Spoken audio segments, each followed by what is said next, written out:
s'est tenue le lundi 25 novembre 2023 l'audience publique et solennelle de la rentrée judiciaire de la Cour d'appel de Kinshasa-Matete. Occasion pour Jean Kabangu Tchondo, premier président de la Cour d'appel de Kinshasa-Matete, d'appeler les magistrats au respect des valeurs et d'éthique liées à la profession. Le bâtonnier du barreau de Kinshasa-Matete, représenté par un membre du Conseil de l'ordre, a axé son allocution sous le thème « La justice élève une nation », une intervention qui s'apaisantit sur l'exercice de l'action publique et l'administration de la justice. Le bâtonnier du barreau de Kinshasa-Matete insiste sur les 4 voies de saisine de l'action publique, notamment la plainte de la victime, la dénonciation par toute personne, la saisine d'office et l'autodénonciation. Pour notre part, notre intervention sera articulée en ces points, à savoir l'exercice de l'action publique et l'administration de la justice. De l'action publique, d'aucuns ignorent que l'action publique est mise en mouvement par 4 voies, à savoir la plainte de la victime, la dénonciation par toute personne, la saisine d'office et l'autodénonciation. Surtout dans notre pays, cette dernière voie n'est pas monnaie courante. Mais quel que soit le mode d'ouverture de l'action publique, nous savons également que la liberté individuelle est garantie. Elle est la règle et la détention l'exception. Ceci, suivant les termes de l'article 17, alinéa 1er de la Constitution de la République démocratique du Congo.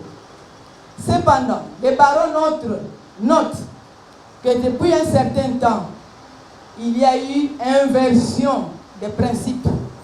Lorsqu'un justiciable se présente au parquet, c'est la détention qui semble devenir la règle et la liberté l'exception. Grave encore, lorsqu'accompagné par un avocat qui rappelle ces principes, il arrive des fois que l'avocat lui-même soit inquiété par les magistrats au mépris de toute règle, surtout lorsqu'il s'agit d'un avocat contre qui il doit être exercé des poursuites pénales. Voilà pourquoi, tout en soulignant les principes de liberté garantis par la Constitution, même en cas d'ouverture d'une action publique, nous allons nous apaisantir à l'exercice de cette action publique contre un avocat.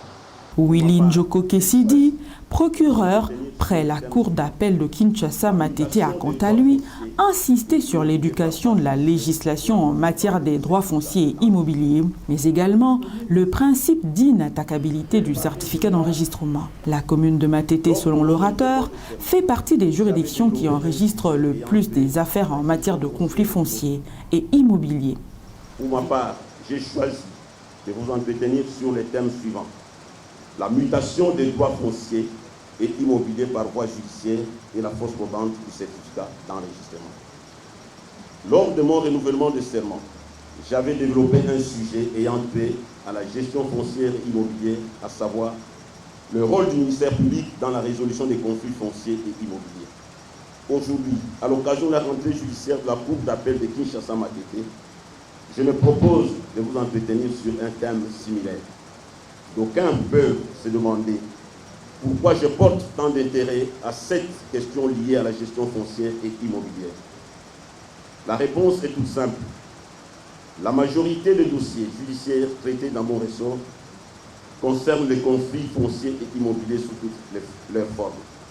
Et je pense que c'est le cas aussi en ce qui concerne la Cour d'appel de notre ressort. Concernant particulièrement le sujet de ce jour, il convient de vous signaler que les décisions rendues par la justice en la matière, au lieu de résoudre les conflits fonciers, sont souvent à la base de leur exacerbation. En effet, à tort ou à raison, la justice devient un des acteurs majeurs des conflits fonciers et immobiliers dans notre ressort. Il est donc nécessaire, en ma qualité de garant de protection des droits et libertés individuelles et collectives et de l'ordre public, de rappeler les règles en la matière et de tracer une ligne de conduite claire à l'intention de l'opinion publique en général et des magistrats sous mes ordres en particulier. Le premier président de la Cour d'appel de Kinshasa-Matete, Jean Kabangu Tchondo, pour sa part, revient sur les obligations déontologiques des magistrats, un thème choisi à dessein afin d'outiller les magistrats de son ressort dans la maîtrise des valeurs fondamentales de leurs responsabilités, à l'image de l'état de droit. Les obligations déontologiques des magistrats. Notre souci est que chaque magistrat connaisse et intériorise les valeurs fondamentales de son travail, de s'y conformer afin de devenir ce magistrat idéal que la société congolaise a besoin et que l'image tant décriée de notre justice soit redorée. Notre développement s'articulera autour de 2 chapitres, à savoir, primo, la définition de la notion de la déontologie et ses sources. Secondo, les valeurs et qualités fonctionnelles du magistrat, et qui seront chapeautés d'une brève conclusion. La déontologie associe devoir et intention de faire et fait désormais référence à certaines valeurs fondamentales dans l'accomplissement des devoirs. De même pour Guy Canivet, la déontologie se comprend tout à la fois comme la théorie des devoirs en morale et l'ensemble des devoirs qu'imposent à des professionnels l'exercice de leur métier.